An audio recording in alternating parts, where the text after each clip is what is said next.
In 1972, Swiss jazz drummer Charly Antolini released his big band jazz funk platter In the Groove, and from it the track Punching Ball.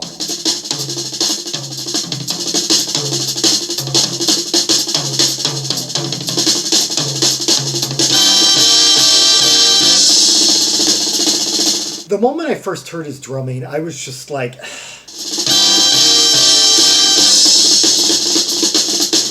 just wait, he is going to take the bulk of this track himself.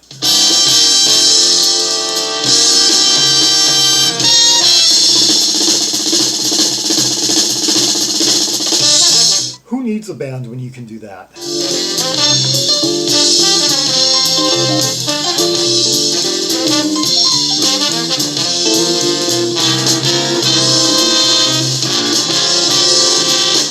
Okay, this track is written by Dieter Reith, yeah, who doesn't appear on the album, but I've covered him. I've done a segment on him before, yeah.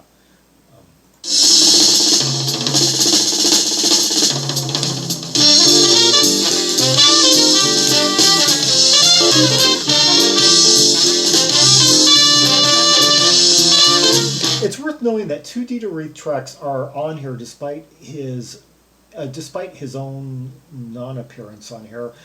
Most of the tracks are written by Heinz von Herman, yeah, who does appear on here, who is the one of the reed players in Charly Antolini's band.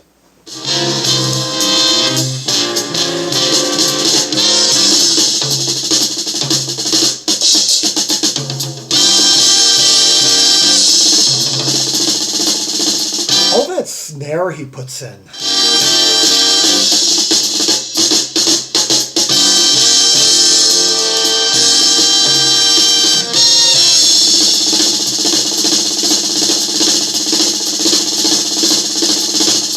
Hands down, like the best snare drumming I've ever heard.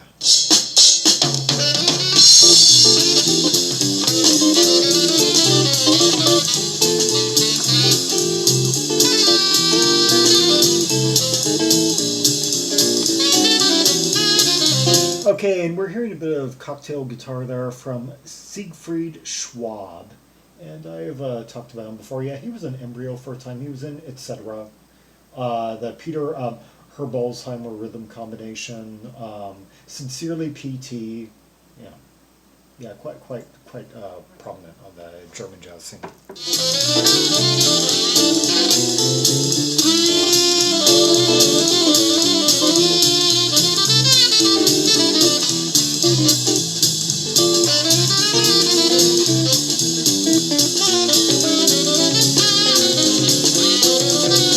And that's basically Heinz von Herman taking it away there with Gene Warland on bass.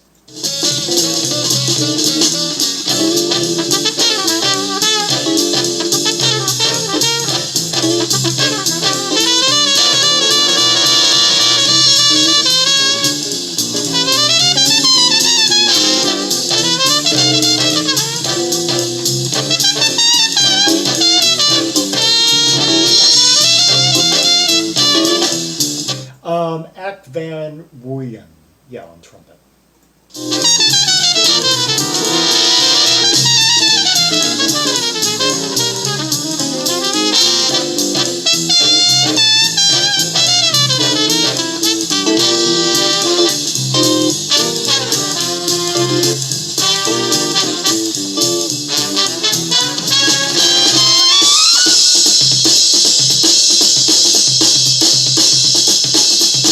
All those room shots he keeps throwing in.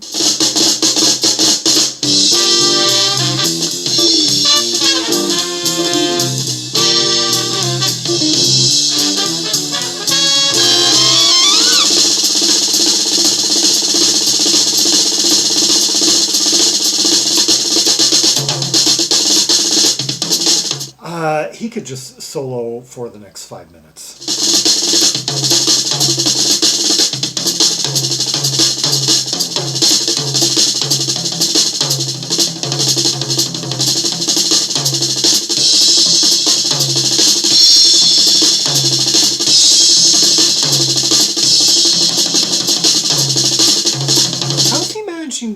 those like bass drums and all that snare at the same time. And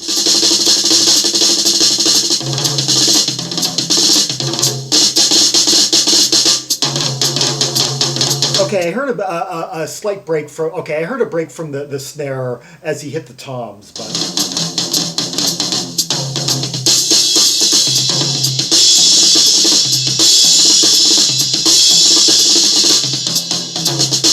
He has like 2 kick drums.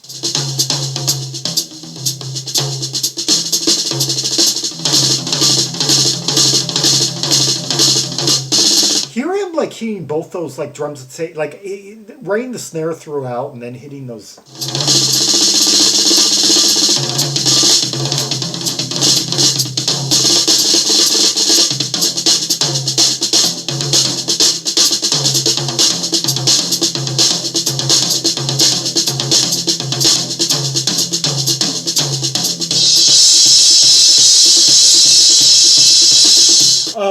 Berni Prock is credited with percussion, but I don't think that's anything that we're hearing here.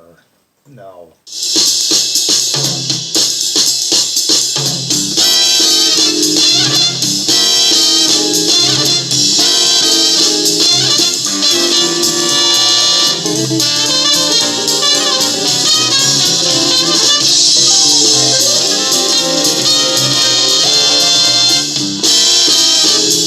Okay, the other, on baritone saxophone, we've got Herman Schoonderwalt, and piano, Armin Rusch.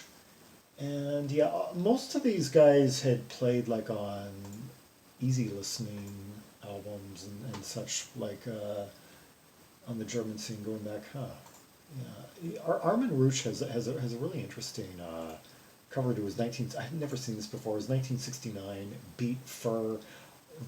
Really, I'm gonna have to bookmark that one.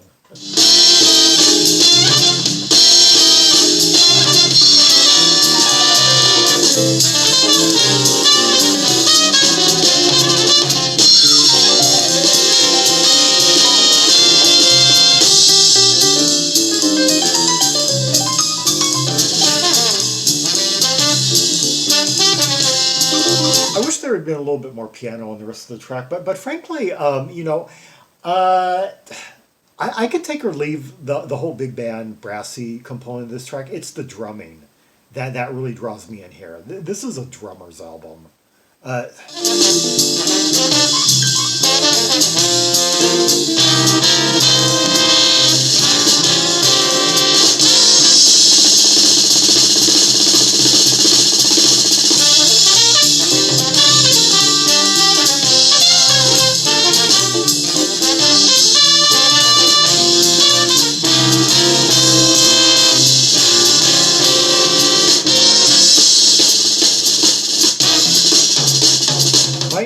Might he just like blow them all off the stage?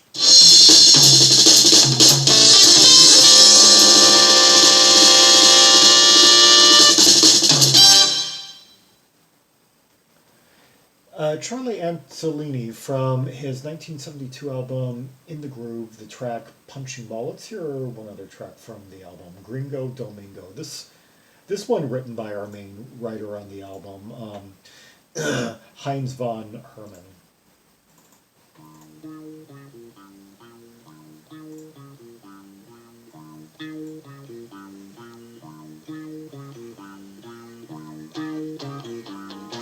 Okay, kind of a weird effect there on the bass of Gene Warland. Yeah, kind of wow, kind of like a wah wah, I think, on the bass.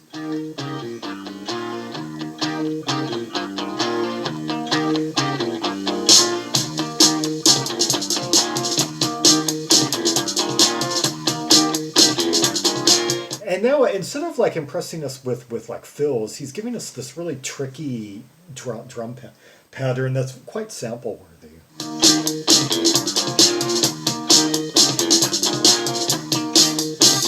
There's syncopation in there.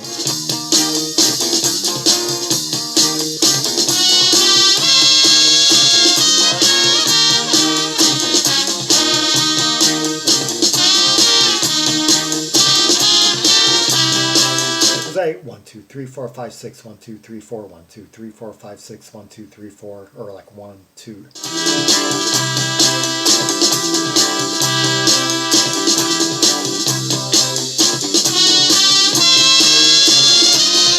It's like either in 5/4, like 1, 2, 3, yeah.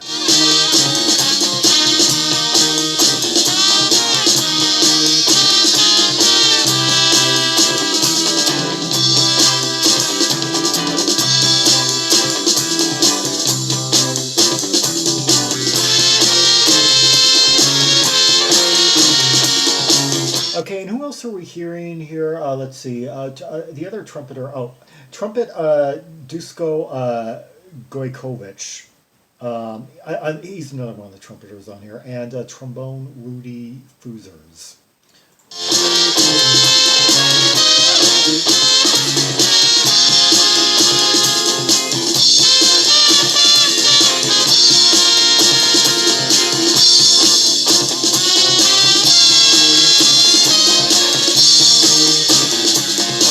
Yeah, Dusko Gojkovic also played in Peter Herbolzheimer's Rhythm Combination and Brass and the George Gruntz Concert Jazz Band. Yeah, I've been seeing the Peter Herbolzheimer name on just about the credits of just about all these guys, but it makes sense. And both, because both those band leaders were quite prominent doing jazz funk big band recordings during this period. Well, in the years that followed, like mid-70s anyway.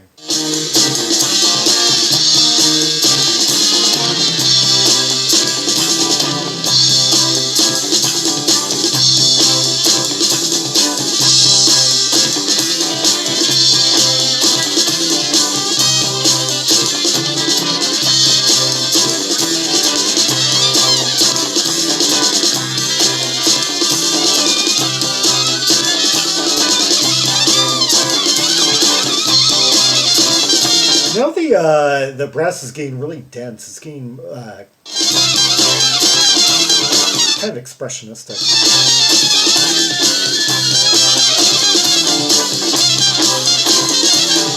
Like a bunch of squiggly lines of various thickness going in all these directions.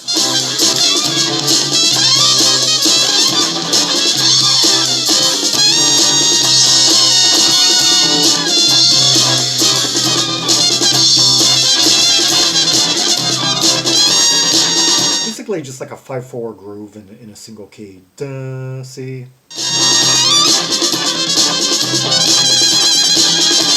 And he's really kicking it. Yeah, Charly Antolini doesn't quite dominate this one like he did the last one, but he's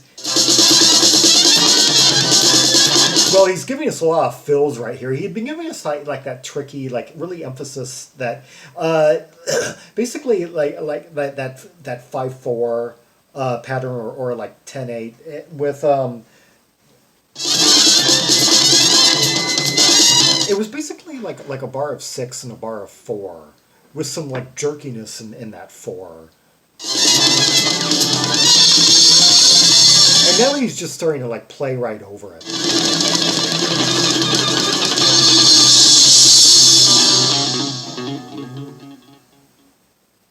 Yeah, a bit of scribbly guitar there to wrap things up. That was Gringo Domingo by Charly Antolini, and before that, Punching Ball.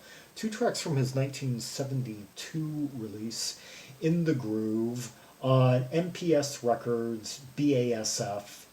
Yes, quite an active year for him. He released 2 albums that year. He also recorded an album with his combo Power Dozen, Atomic Drums. And just 35 years old, he was 35 years old at the time, establishing himself as one of the greatest drummers alive at the time. And his career had gone back to the late 1950s anyway. He had been playing with Wolfgang Downer, Baden Powell, Lionel Hampton, Benny Goodman even, yeah. And let's see, in the mid-70s he was part of Catch Up. Yeah, that put out 2 albums. German jazz funk band. And a few, like 2.5 years ago when I discovered him, it didn't take, it did, just a few minutes of listening to him, I was quickly starting to think, okay, this completely reorders my list of the all-time drumming greats. Not that I'm someone who likes to sit around and focus on those types of lists very much, because